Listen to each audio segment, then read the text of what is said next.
Olá, pessoal, tudo bem? Eu sou o professor Jaime Leon, sou professor do Instituto de Economia da UFRJ, e a gente vai começar hoje uma série de atividades em homenagem ao nascimento, os 100 anos, né, do nascimento do Celso Furtado e do Florestan Fernandes, tá? Então, a primeira atividade hoje vai ser uma conversa com o professor Plínio Sampaio Júnior, professor aposentado do Instituto de Economia da Unicamp, e é quem está à frente da plataforma Contra Poder, né? Que é uma plataforma importante para a discussão da realidade brasileira. E a gente vai fazer um bate-papo, eu e a professora Maria Malta, que é coordenadora do laboratório, tá? Então, é isso, né? Eu vou passar a palavra para eles se apresentarem rapidinho e depois eu faço o pontapé inicial da conversa, tá bom? Professora Maria, pode se apresentar? Oi, pessoal, eu sou Maria Malta, Jaime já disse a coisa mais importante a meu respeito, né, que é meu nome, Maria Malta, e depois vem o fato, né, que me define nessa nossa sociabilidade, que é o meu trabalho, sou professora do Instituto de Economia da UFRJ, e a gente tem trabalhado junto no Lema, e aí eu gosto de dizer a gente mesmo, porque o Plínio é nosso sócio fundador do Lema, tem participado das nossas atividades desde o começo, além de ser a nossa referência em vários campos, né?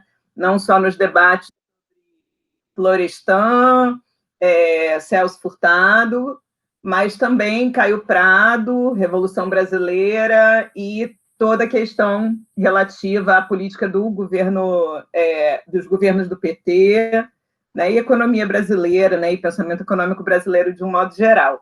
Então, estou muito feliz de estar aqui. Então, Plínio, nosso querido.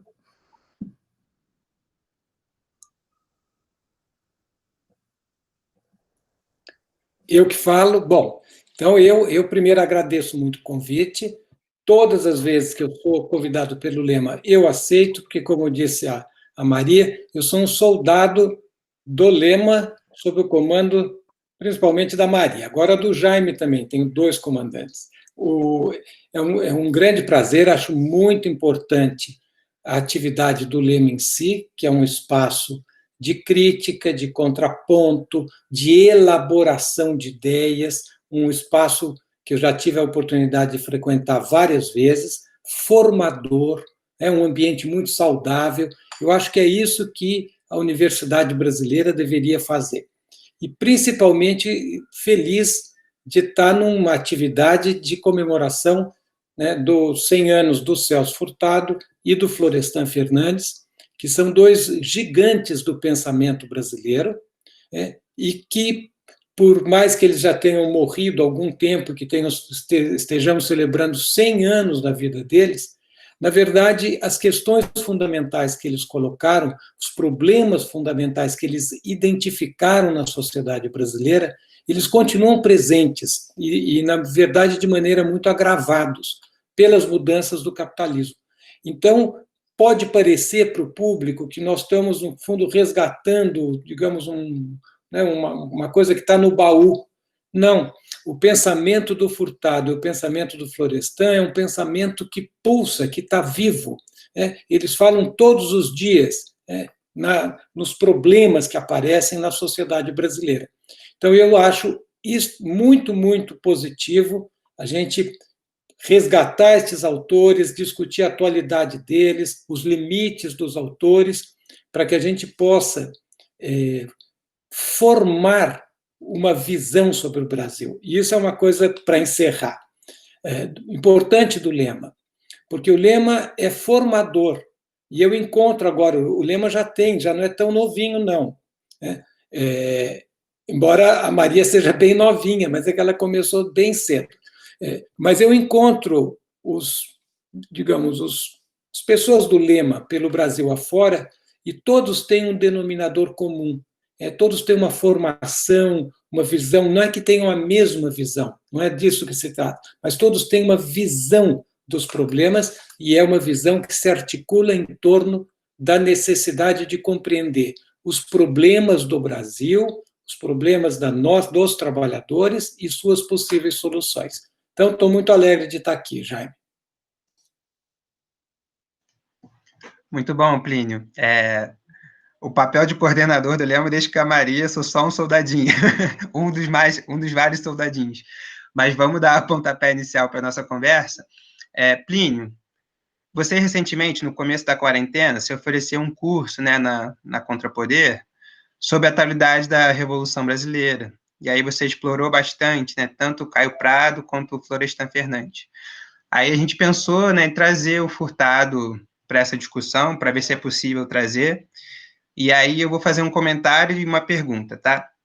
No seu texto Furtado e os Limites da Razão Burguesa, você comenta que toda a obra do Furtado, ele tenta conciliar, né, o desenvolvimento capitalista, a soberania nacional e a democracia, né?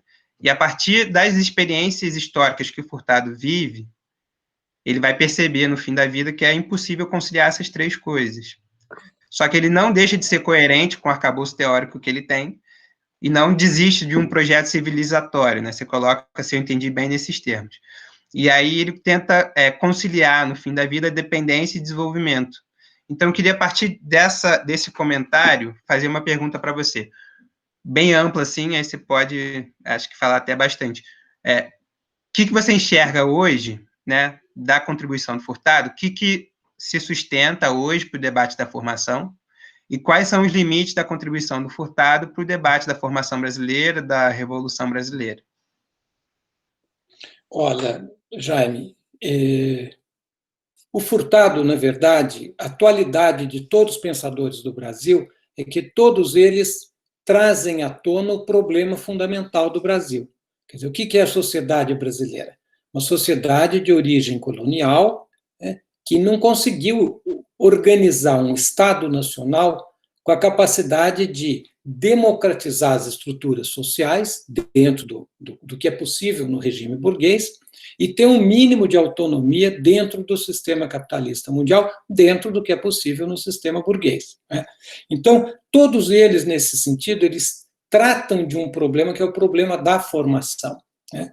Então, nesse sentido maior, o Furtado é sempre muito atual, né? Agora, o capitalismo foi mudando e as experiências históricas foram demonstrando, foram fazendo opções que são irreversíveis, né?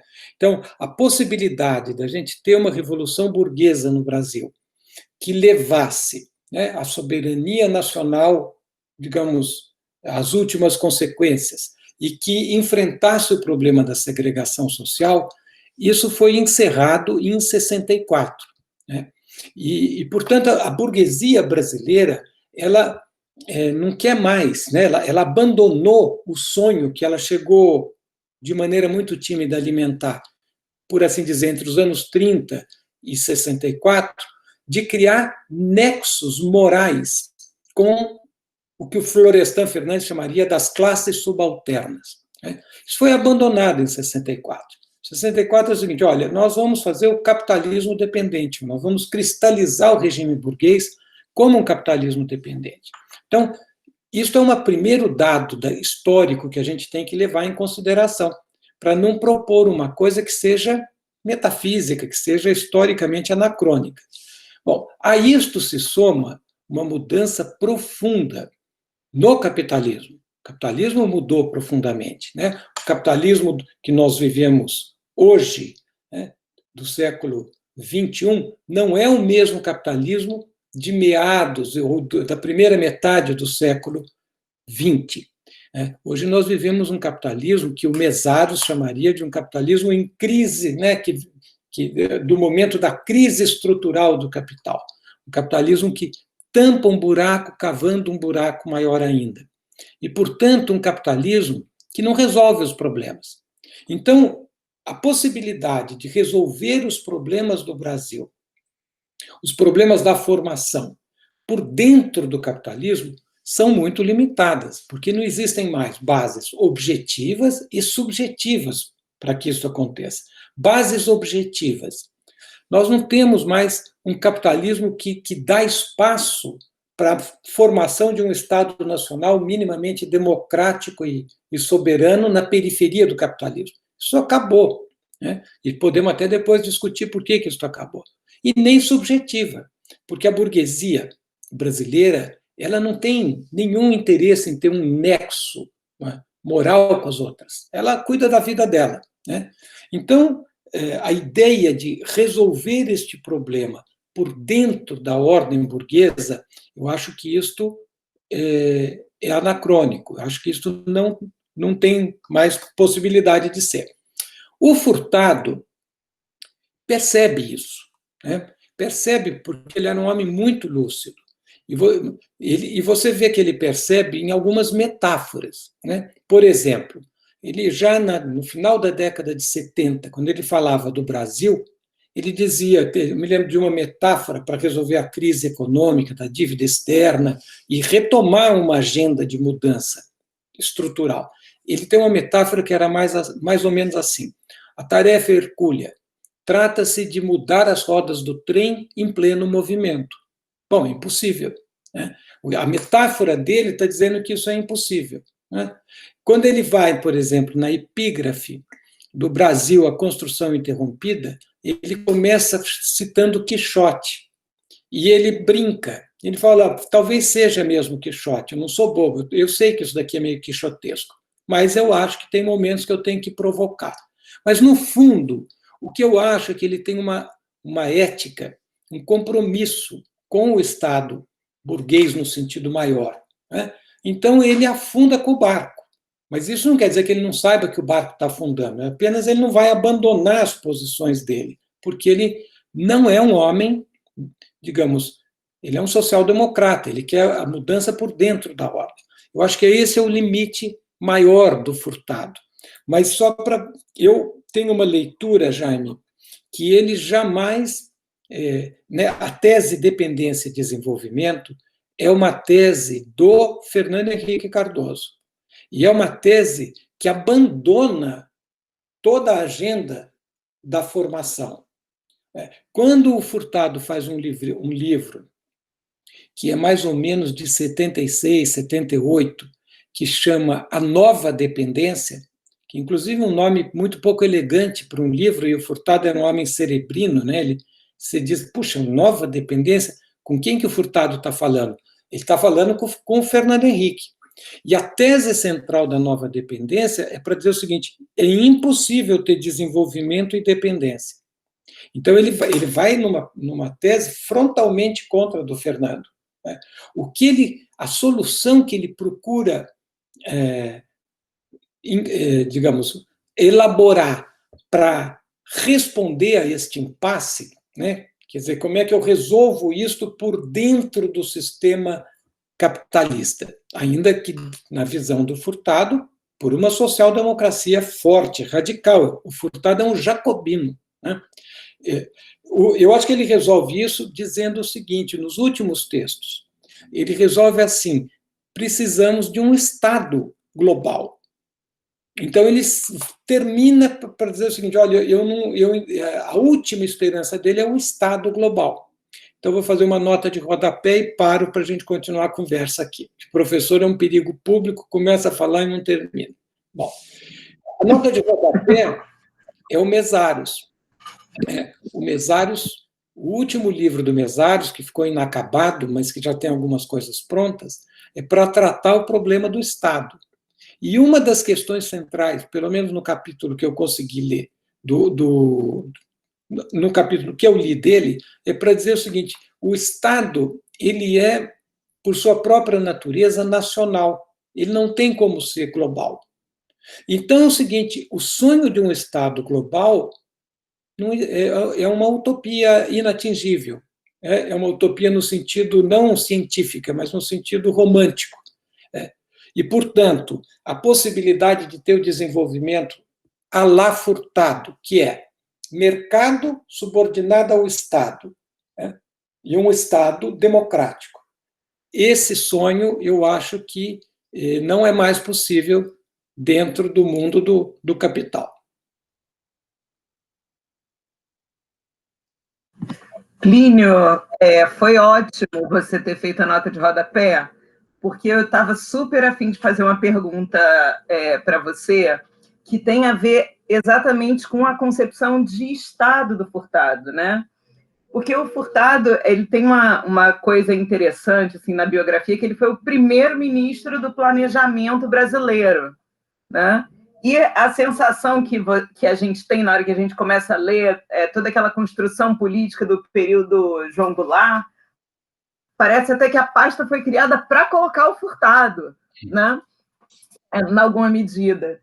E no trabalho dele, assim, quando você vai lendo o trabalho dessa época, dos anos 60, principalmente, mas também nos anos 70, isso está bastante presente.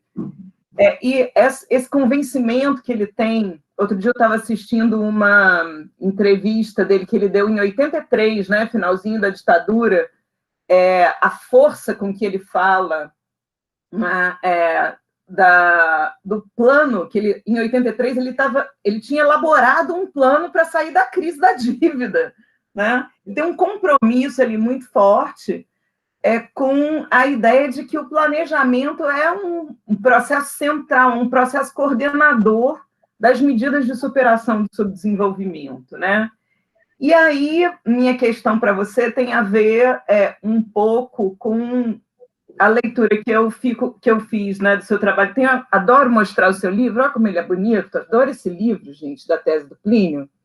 Acho todo bonitão, adoro essa figura aqui da América do Sul, de cabeça para baixo. Do Torres Garcia, Maria. Essa beleza toda, todo o mérito é da minha mulher. Muito legal isso. Enfim, mas lendo também essa sua interpretação do trabalho do Furtado e a própria obra dele, né, eu fico sempre com uma certeza e uma dúvida que eu queria que você me ajudasse a tirar.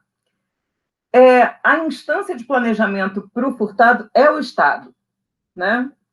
Mas é um Estado que determina os interesses e as possibilidades da nação num determinado período histórico. Então, no fundo, né, qual é esse Estado? Como é que ele vai se conciliar com um conceito de democracia, já que você está dizendo para a gente que o Furtado é um social-democrata, né? E, então, como é que ele combina esse Estado planejador, interventor e representante de interesses nacionais, que ele não define exatamente quem foi que definiu esses interesses nacionais, né? Me fica sempre essa dúvida, né? Com um conceito de democracia. Então, assim, qual é o conceito de democracia com o qual ele trabalha? Como é que ele articula isso com o Estado, um conceito de Estado com o qual ele trabalha? Eu queria ouvir um pouquinho você sobre isso, que acho que isso fica escondido na obra do Furtado, mas, ao mesmo tempo, é muito importante. Sem dúvida nenhuma, Maria. Quem tem um trabalho, fez uma tese sobre planejamento e a concepção de Estado em Furtado, é um professor da Unicamp que faleceu até muito jovem recentemente, que é o professor Regis Moraes. Pois eu posso tentar ver que eu não estou aqui na minha prateleira de livro para pegar o livrinho dele, mas ele trabalha isso de maneira muito sistemática, né? Eu acho que, primeiro, o Furtado ele vai mudando o pensamento dele, né? Ele não tem uma concepção só de Estado. Eu acho que o primeiro Furtado é um Furtado que tem uma concepção de Estado liberal. Em que sentido? Na ideia de que o Estado seria a encarnação do bem comum, nessa ideia, né? Então, este Estado que encarnaria o bem comum seria o Estado planejador, que então o demiurgo do processo de formação da nação. Eu acho que essa, digamos, é uma ideia assim, norteadora do pensamento dele. Agora, ele é muito consciente que o Estado... Bom, e quem é que encarnaria esse Estado? Estou falando fazendo uma caricatura do primeiro Furtado. Então, só para os alunos, eu vou falar para o andar de baixo, que eu estou vendo aqui, os alunos apareceram na minha tela na parte de baixo. Vocês peguem tudo que eu falar como uma provocação, depois vocês vão no texto, leem e ver se está certo, está errado, vocês vão consertando. Bom, mas o que eu quero dizer é o seguinte, nesta primeira caricatura, quem é que encarnaria? Então, ele tem passagens onde ele diz, olha, a burguesia brasileira é um horror. Se tem uma pessoa que nunca se iludiu com a burguesia brasileira, essa ideia de burguesia nacional, tal, é o Furtado. Ele sempre achou que essa burguesia não ia dar nada, né? Ele diz, olha, o povo é muito fraco, não tem força, não consegue se organizar, não tem um projeto. Então, quem encarnaria o sentido nacional, os interesses nacionais, seriam os intelectuais críticos, né? Então, ele dá uma grande importância para o intelectual crítico que atua no Estado. Seria, então, uma espécie de uma burocracia, mas não no sentido pejorativo que existe hoje, mas no sentido dos construtores do Estado, né? Uma burocracia esclarecida, então, que encamparia isso. E, nesse sentido, Maria, eu acho, sim, eu acho que o Ministério do Planejamento talvez tenha sido feito por ele mesmo. Talvez o Jango tenha falado, ele tenha numa conversa, falta isso, e o Jango fala, então faz, né? Mas eu estou chutando, não tenho uma informação, uma boa pergunta para fazer para Rosa Freire, né? E para tentar ver também no livro biográfico, né? Ares do Mundo, no caso aí a Fantasia Organizada, né? Que é o primeiro volume. Então, eu acho o seguinte, esta é a primeira concepção de Estado.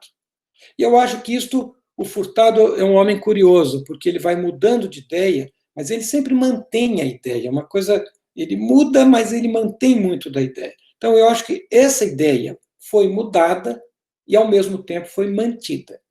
Quando a gente pega, né, a importância que ele dá para os condicionantes culturais, né? Como é que ele explica o subdesenvolvimento? Ele diz, olha, o subdesenvolvimento é um produto histórico e uma vontade política.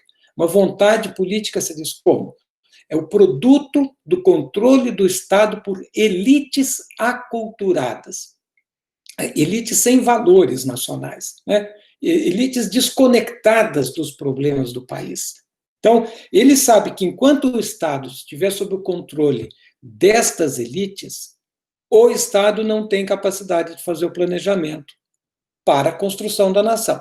Isso, por exemplo, é uma coisa que o Furtado tem claro, embora ele seja ambíguo, né? Ele participa do governo Jango, que é um Estado do subdesenvolvimento, mas, ao mesmo tempo, ele é muito crítico, ele sabe os limites desse Estado, e é óbvio que ele sabe, porque ele participou do Estado como, né, digamos, superintendente da Sudene, e depois no Ministério. Então, ele sabe os limites, ele é um homem muito, né, esperto, ele percebia. No fim da vida, então, primeiro, então eu acho que é isso que ele vem. Ele não tem tratado sobre o Estado. Ele não é um homem que elabora a questão do Estado, né? Então, eu acho que quando ele transita do Weber, na minha opinião, ele vai um pouquinho para uma espécie do Estado do Mannheim, e depois ele, sem mexer muito nisso, no fim da vida, quando ele pensa o seguinte, bom, como é que resolve o problema do Brasil? É curioso, porque ele deposita todas as esperanças em dois polos. No polo que é o pensamento crítico e os movimentos sociais. Quer dizer, tudo que está fora do Estado. Por quê? Porque ele, no fundo, diz, olha, nós precisamos de uma mudança, e nós precisamos do elemento criativo, do elemento inovador, do elemento da ruptura. E é claro na concepção dele que ele vai falando, olha, este elemento está fora do Estado, e fora das classes da burguesia. Então, onde é que ele ficaria? Ficaria, digamos, nos movimentos sociais, era um período de muita força do MST, e ele era muito simpático ao MST. Sempre que ele podia, ele dava um afago no MST. E eu cheguei a conversar isso com ele tinha muita esperança. Tal. E no pensamento crítico. E quando eu falo pensamento crítico, agora eu estou falando para os estudantes, porque velho é assim, ele fala para estudantes. Ele não está falando nos professores, não, e nem nas instituições, e nem no mainstream, como o pessoal gosta de falar. Ele está falando nos iconoclastas, nos que questionam, nos que estão na contramão. Ele diz, é daqui que vem alguma coisa, porque do resto não vem nada. Então, ele termina, né, paradoxalmente, para fechar a tua questão, Maria, eu diria que quase que flertando com uma espécie de anarquismo, por assim dizer. Mas isso é uma brincadeira minha, né? Mas ele termina muito distante do Estado. Então, eu acho isso, né? Na verdade, eu acho que ele não tem uma boa resposta para a tua questão.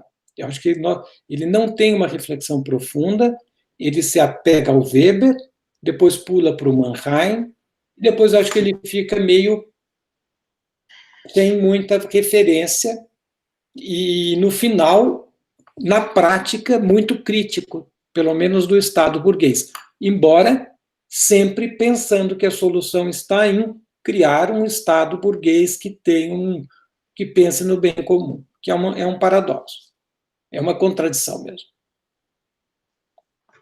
É muito legal, Plínio. E eu vou puxar a próxima pergunta desse comentário final que você fez, né?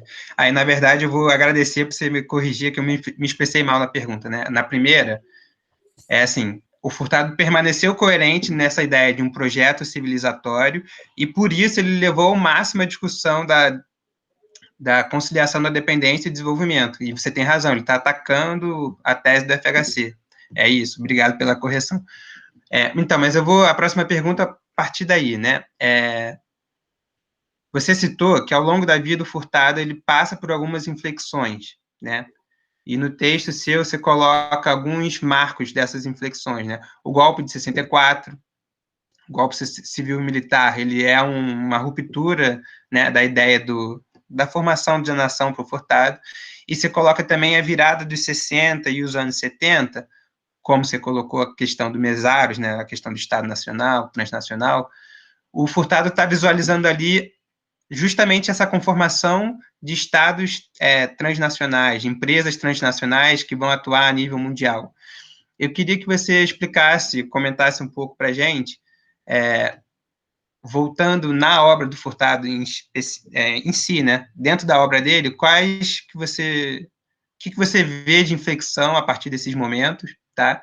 Talvez, sei lá, o debate da questão da estagnação seja um exemplo dessa inflexão para o Furtado. Eu queria que você comentasse na obra do Furtado quais foram os reflexos dessas inflexões. Olha, eu vou pegar, como o nosso tempo é curto, eu vou pegar 4 livros que eu acho que ajudam a pensar essas mudanças dele. Né? O primeiro é o Fantasia Desfeita. Né? Ele tem livros autobiográficos. Né? A Fantasia Organizada, que é muito interessante, porque é autobiográfico, mas composto de muitos elementos que ele escrevia na época. Então, não é uma coisa que ele depois vai acertando a biografia dele. Não, ele vai documentando um pouco os passos dele. A Fantasia Desfeita, o próprio nome do livro, e eu acho que o Furtado era muito bom para pôr nome, né, para pôr o título, porque dialoga com o primeiro momento, que era a fantasia organizada. Quer dizer, eu tinha tudo na minha cabeça, eu ia fazer, né, nós imaginávamos que nós íamos acertar tudo. Bom, isso foi estourado pelo golpe militar. Né? Então, ele tem uma noção muito clara do caráter altamente nefasto do golpe militar para a história do Brasil. Eu acho que esse é um primeiro momento importante do Furtado. E ele vai radicalizando, né? Ele vai radicalizando a crítica dele. O segundo momento, então, o que a gente ganha neste primeiro? Né? A ideia de que, olha, a burguesia realmente não há nada a esperar dela. É uma burguesia muito conservadora. Segundo, o mito do desenvolvimento. Eu acho que ali ele amadurece a crítica dele ao progresso. O Furtado tem uma importante contribuição à crítica do progresso, que é uma coisa difícil entre economistas. Né? No fundo, a teoria do subdesenvolvimento dele é uma teoria que mostra a completa irracionalidade do progresso que não é, digamos, desvinculado dos valores da sociedade nacional, do conjunto da sociedade. Né? Então, eu acho que esse é um segundo livro importante, porque o Furtado vai cada vez mas deixando de ser um economista, ele nunca foi exatamente um economista, né? E para ser um cientista social, para dizer assim, para ter uma visão muito ampla dos problemas e para ter uma visão muito ampla dos limites do progresso, né? Logo depois desse livro, ele faz um livrinho que eu vou contar uma fofoca, né? Que chama Prefácio à Nova Economia Política, que é onde ele mais ou menos amarra, é quase como se fossem anotações pessoais, um livro muito mal finalizado, difícil de ler, muito contraditório em várias partes, né? Mas muito interessante, porque é ali que ele falou, olha, agora eu penso desse jeito, né? É uma hora que ele tenta sistematizar. Depois isto vai ganhar uma versão muito bem acabadinha, quase que sintética, naquele livro dele, Pequena Introdução ao Desenvolvimento, que eu acho que é um belo livro, né? Mas a fofoca é a seguinte: o Furtado tinha acabado de chegar no Brasil, mais ou menos em 76, 77, ele tinha vindo aqui, ele já podia entrar no Brasil. Meu pai já estava aqui, e eles foram no lançamento do livro dele. Meu pai foi junto com o Fernando Henrique, e um deu carona para o outro, tal. Ou na volta um deu carona para o outro. Então diz que sai o Fernando Henrique, sempre uma pessoa muito leal com os amigos, virou para o meu pai e falou: esse é o pior livro do Furtado. E eu acho curioso, porque meu pai contou isso, eu falei, bom, então é esse o livro que eu tenho que estudar mesmo, né? Porque foi uma boa dica do Fernando Henrique. E é interessante, então, este livro, eu acho que, né, O Mito do Desenvolvimento e o Prefácio à Nova Economia Política, que depois tem uma versão, digamos, bem mais amarradinha, no Pequena Introdução ao Desenvolvimento. Eu acho que é um outro marco de mudança, né? É um Furtado mais maduro, mais consciente dos limites do progresso, com uma visão mais ampla dos problemas, mais culturalista, por assim dizer. E, por fim, vou pegar um outro livro, que a gente já discutiu aqui, A Nova Dependência. Ali, né, são vários livros, ele também tem um que é uma coletânea de textos que ele discute a economia mundial. Ali ele faz uma análise das mudanças no capitalismo e dos efeitos disso na periferia. E eu acho que ele é pioneiro para compreender a dinâmica da globalização, disso que a gente chama hoje de globalização, né? No fundo, do capital se desancorando de maneira total do espaço econômico nacional e do bolo que isso significa, da gravidade que isso significa para a sociedade. Então, esse é um outro dado importante. E, por fim, para terminar, no finzinho da vida dele, ele continuava muito lúcido. Ele tem uns livrinhos que são bem pequenininhos, né, mas são muito interessantes, né? Eu nem lembro o nome exato do livro, acho que é Globalização, são livros pequenos, que é onde ele discute a ideia, bom, mas o que dá para fazer aqui, né? Ele percebe a crise civilizatória monumental no Brasil, né? E aí ele vem com essa ideia do Estado global que a gente já discutiu. Vou encaixar na resposta um quinto livro, só porque eu acho que porque eu discuti só o Furtado teórico, mas eu acho que o livro dele, Brasil, A Construção Interrompida, de 1992, é um livro vital, porque ele dialoga com o outro, Formação do Brasil Contemporâneo, né? Então, o que ele está falando nesse Brasil, A Construção Interrompida? Ele, no fundo, está dizendo o seguinte: existe a ameaça de aborto da nação. Então, a crise que nós vivemos hoje, em certo sentido, ela já é anunciada nas suas estruturas mais profundas pelo Furtado em 1992. Então, eu acho que a minha escolha assim de improviso, que é sempre igual essa conversa de improviso, que te obriga a tirar sem matutar muito, eu pegaria esses livros aí. De qualquer maneira, tem um livro de um de um economista mexicano que chama Mallorquín, que é um livro gigantesco, que pega, passinho por passinho, todas as mudanças no pensamento do Furtado. O Furtado, uma vez, comentou esse livro comigo. Ele falou, nossa, nem eu sabia que tinha mudado tanto. Meio que irônico e alegre, mas...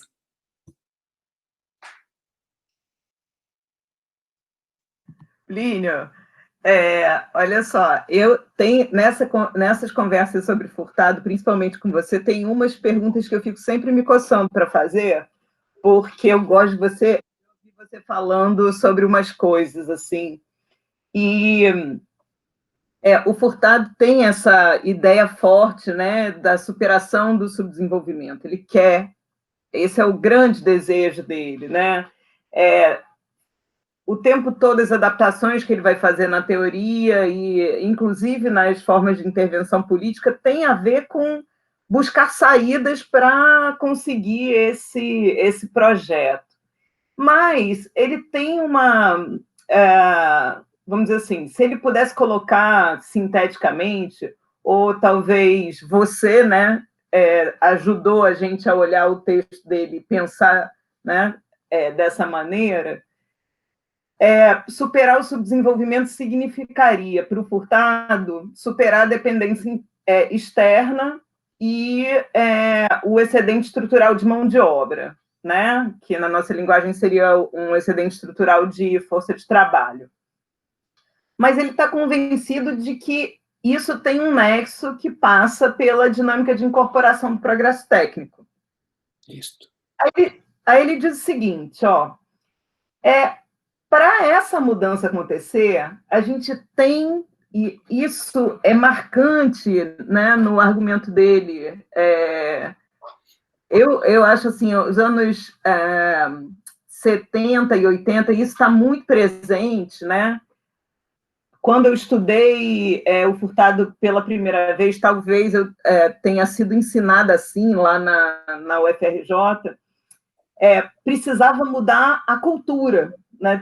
Tinha que ter uma mudança no plano cultural, que era uma mudança de longo prazo, que era a ideia de que a gente precisava abandonar a modernização dos padrões de consumo como orientadora da economia nacional. Isso tinha que ser feito para a gente poder superar o subdesenvolvimento. E aí eu me lembro da Conceição, da Maria da Conceição Tavares, nossa professora querida, né? Emocionada, falando sobre o governo do Lula, dizendo que o Lula tinha realizado o sonho do Furtado e superado o subdesenvolvimento, porque, e aí eu vou usar minhas palavras, não foram exatamente as dela, não quero trair a professora nesse sentido, mas a ideia era essa, porque tinha incluído o povo brasileiro no consumo de massa e tirado o Brasil do mapa da fome, basicamente, né? Qual é a sua avaliação da relação entre essa visão do Furtado de superação do subdesenvolvimento na via dessa modernização, né, do padrão de consumo como referência de mudança e o que foi feito de fato, e obviamente agora a gente já sabe que foi facilmente desfeito, né, pelos governos do PT? Maria, eu quero a Conceição muito bem, porque a Conceição, né, ela tinha quase que um status para nós, que lá no Chile, uma espécie de tia afetiva, porque eu era criança, né, a comunidade de exilados era pequena, ela trabalhava lá na CEPAL, e de vez em quando ela passava em casa, era a única vez que nós podíamos escutar palavrão, né, porque então nós tínhamos uma admiração profunda pela Conceição, e eu tenho muito afeto, e acho ela uma mulher extraordinária, tremenda professora, e tremenda cidadã, né, que se joga com muita paixão. Mas eu tenho muita discordância da Conceição, né? Aquela tese muito dura dela contra o Furtado, por exemplo, Além da Estagnação, um livro que até que, né, foi feita junto com o Serra, que, digamos, flerta com a arrogância, né? Mas, na verdade, eu acho que, se a gente for ver os problemas em perspectiva histórica, esse é o melhor livro dela, na minha opinião. Esse livro é o melhor livro dela disparado. A Conceição, do ponto de vista teórico, na minha opinião, foi se afastando da CEPAL e foi empobrecendo, na verdade, do ponto de vista teórico, para mim. Mas olhando, por exemplo, além da estagnação, estagnação e além da estagnação, hoje, qual é que está mais próximo da realidade? Nós estamos no capitalismo autodeterminado ou estamos mais próximos da estagnação? O Guedes diria que nós estamos no autodeterminado, mas eu acho que a realidade é bem diferente. A mesma coisa em relação ao neodesenvolvimentismo. Eu, Maria, tive a sensação oposta. Quando começa aquela euforia do neodesenvolvimentismo, e o Jaime estudava na Unicamp, ele acompanhava um pouco isso, eu olhei aquilo e falei, meu Deus, que trombada. Porque era evidente que os condicionantes estruturais do subdesenvolvimento seriam todos agravados, como foram. Porque a gente tem que ver as coisas digamos, com longa duração. Então, o que o Lula fez foi o crescimento, foi o que sempre foi feito aqui no Brasil, e com todos os efeitos. Então, a dependência externa foi agravada, os condicionantes estruturais da segregação social foram agravados, estão aí. Nós temos que entender o seguinte, o Temer não caiu do céu, o Temer era vice, e nem o Bolsonaro caiu do céu. O Bolsonaro era a base de sustentação do Lula, deputado leal, fiel ao Lula. Em um e outro episódio, votou contra o Lula. Por exemplo, na reforma da Previdência do Lula, se não me engano, o Bolsonaro votou contra. Imaginem, votou melhor que o Lula. Então, isso é uma continuidade. E não é uma política também do Lula, é uma política do Estado. Seria impossível o Lula entrar neste Estado e ter uma política que fosse frontalmente contra o Estado. Ele poderia mudar o Estado, mas não foi isso que ele fez. Ele se adaptou ao Estado. Então, a ilusão de imaginar que a pessoa entra no Estado, se adapta ao Estado e faz uma política que não é do Estado, só as narrativas petistas conseguem fechar isso, que são narrativas muito pobres, que são construídas em base de... Elas já estão construídas. É, no fundo, uma racionalização de uma política já pronta. Eu acho que a Conceição nunca entendeu direito Furtado.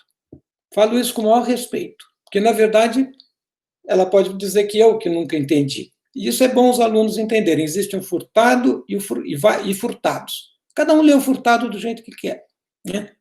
Claro, dentro de limites, sem distorcer o Furtado, com respeito, evidente. Mas,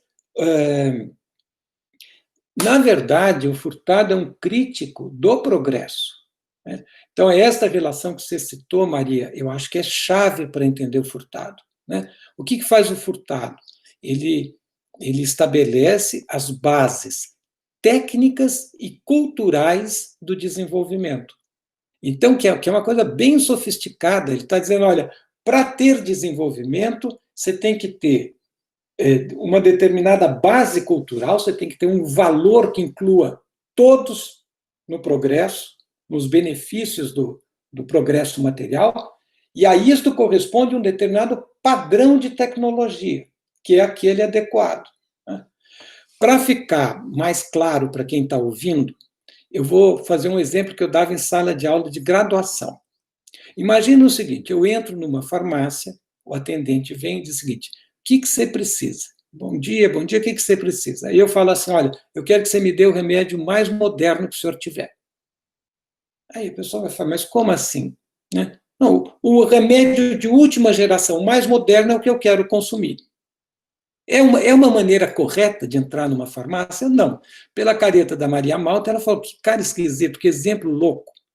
O certo seria falar, o que você tem? Eu estou aqui com um pouquinho de dor de estômago. Olha, aqui, toma um chá de boldo. Você, mas chá de boldo? Chá de boldo é um negócio lá atrás, uma tecnologia muito antiga. Não, eu quero o último. Toma cloroquina.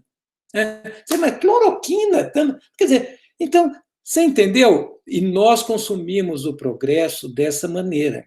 Então, o que o Brasil precisa?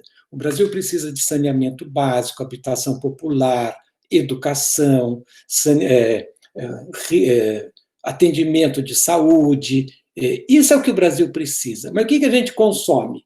Consome internet 5G, iPhone. Então, a gente consegue fazer isso. E o Lula, inclusive, ajudou muito para que isso fosse feito.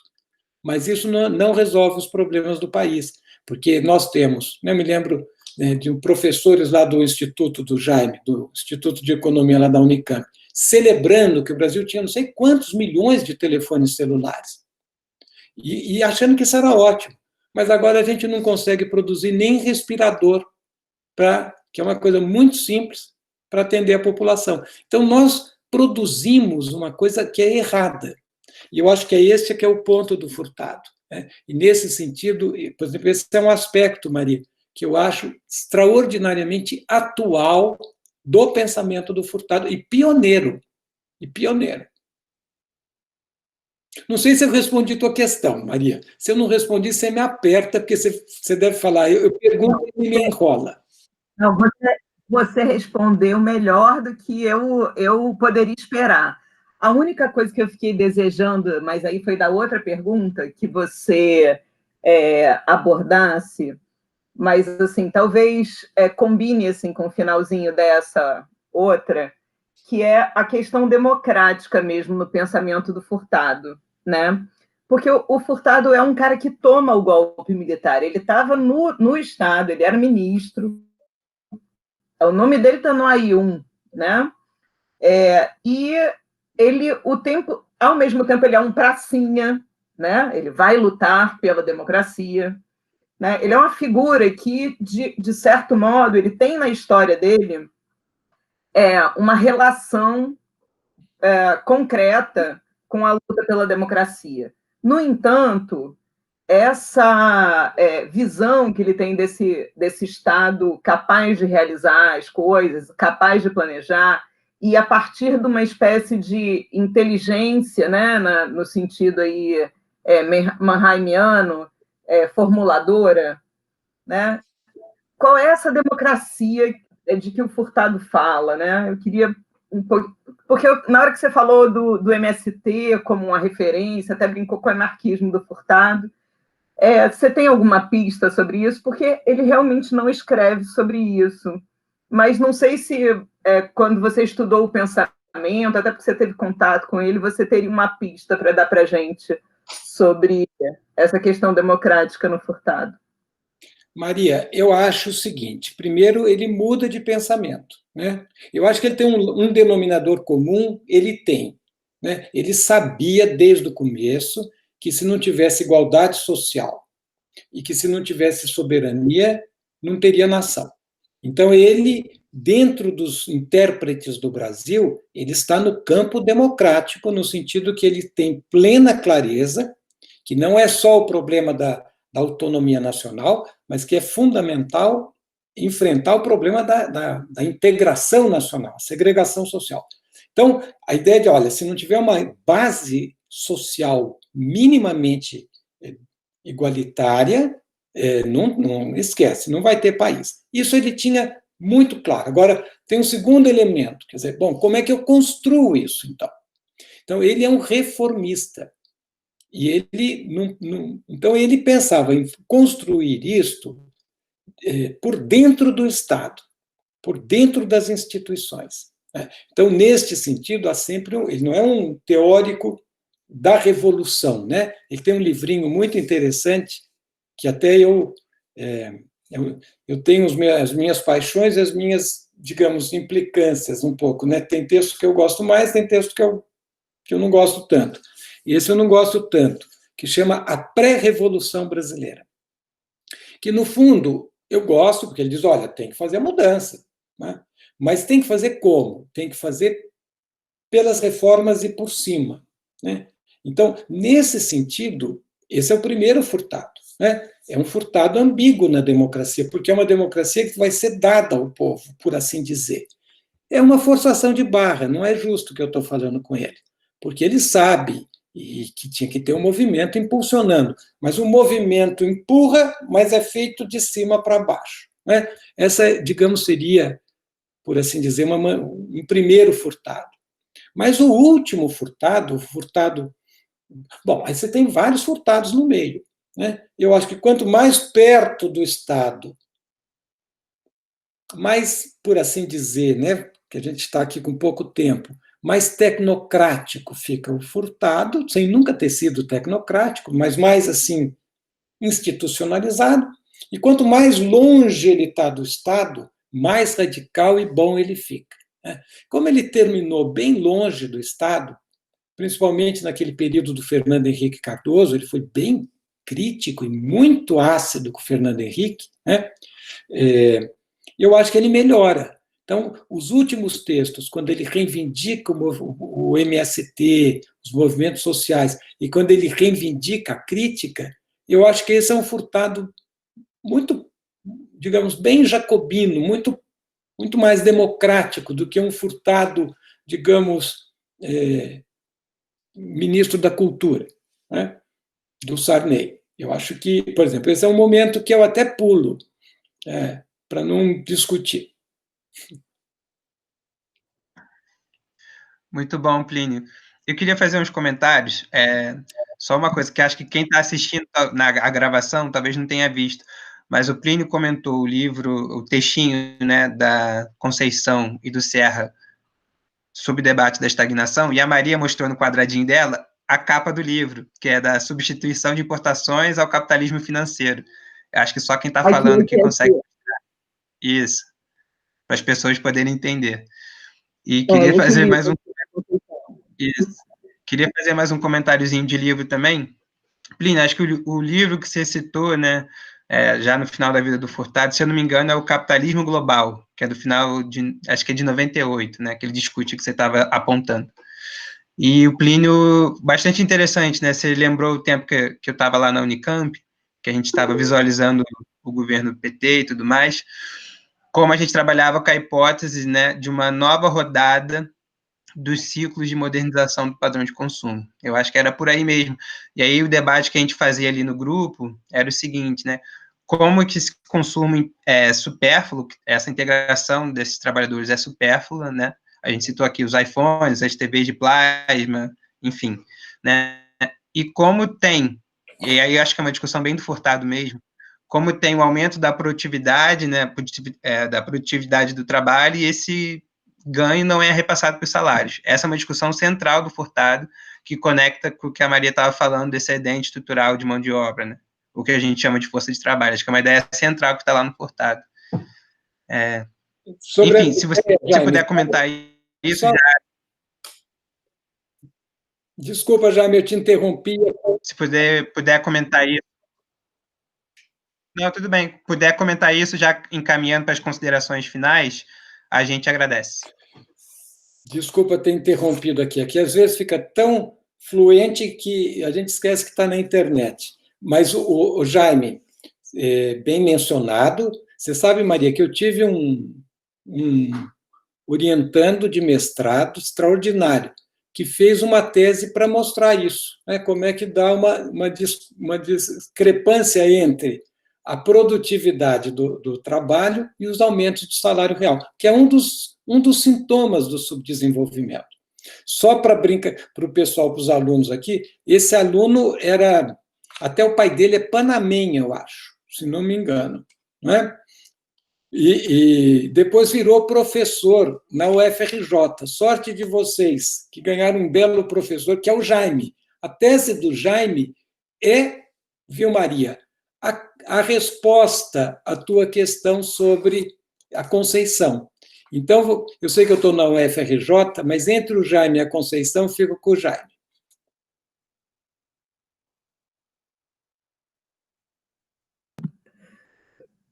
Tudo bem, os dois são assim meio UFRJ, meio Unicamp, então tá tudo em casa, né? Não tem problema. Viu, Maria? Maria, desculpa te interromper. Na verdade, eu fico com os dois, mas me alinho mais com o Jaime. Mas, evidentemente, que a nossa querida Conceição fica em todos os lugares. Desculpa, fala aí, Maria. Plínio, a gente queria também aproveitar e convidar você, né, antes da gente abrir para você fazer alguma consideração final, alguma coisa que você queira compartilhar com a gente para concluir, para visitar o nosso site novo, né, que chama problematizes.org, que tem a produção que a gente está fazendo da análise de conjuntura coletiva do Lema, e está sendo bem legal, os estudantes estão participando, estão escrevendo textos autorais, e a gente está fazendo entrevistas, está sendo bem interessante assim, o trabalho, que foi o jeito que a gente conseguiu de continuar trabalhando junto na pandemia, e acabaram sendo coisas muito interessantes. A coisa legal dessa história foi o seguinte: a gente conseguiu fazer uma reunião dessas online, assim, tipo isso que a gente está fazendo, e aí nós conversamos, né? Eu já tinha conversado um pouco com o Jaime, com a Carla e tal, com o Wilson, e aí a gente disse, olha, vamos falar para os estudantes que a gente pode fazer o que eles quiserem, a gente pode ir para o campo das artes, o que eles quiserem a gente faz para a gente continuar se encontrando. O que vocês querem fazer? Aí eles, análise de conjuntura. E aí a gente está fazendo análise de conjuntura. Então, vai lá visitar a gente. Se você tiver vontade de contribuir com a gente vai amar. Tá bom? Então... Tá muito bom, Maria. Sempre a conversa no Lema é uma conversa boa, né? Eu acho que o Lema tem na verdade, o Lema aposta na inteligência. Então, ela pega sempre, né, autores importantes e mergulha no autor, para entender o autor. Eu acho que esse é o caminho, né, do bom pensamento. Não é sair correndo atrás da moda, tal, mas vamos pegar os que marcaram época e vamos tentar entender esses autores. Porque o que eu acho que o Brasil mais precisa é formação, né? Na verdade, a universidade forma, mas forma neoliberais, e forma neoliberais de maneira muito desleal, porque não fala para a pessoa que ela tem várias opções, ela só tem aquela opção, né? Então, eu acho que isso... Então, eu insisto, quero voltar enaltecendo a importância desse espaço, né? Que é um espaço de resistência que fica soprando brasa, apostando na inteligência das pessoas.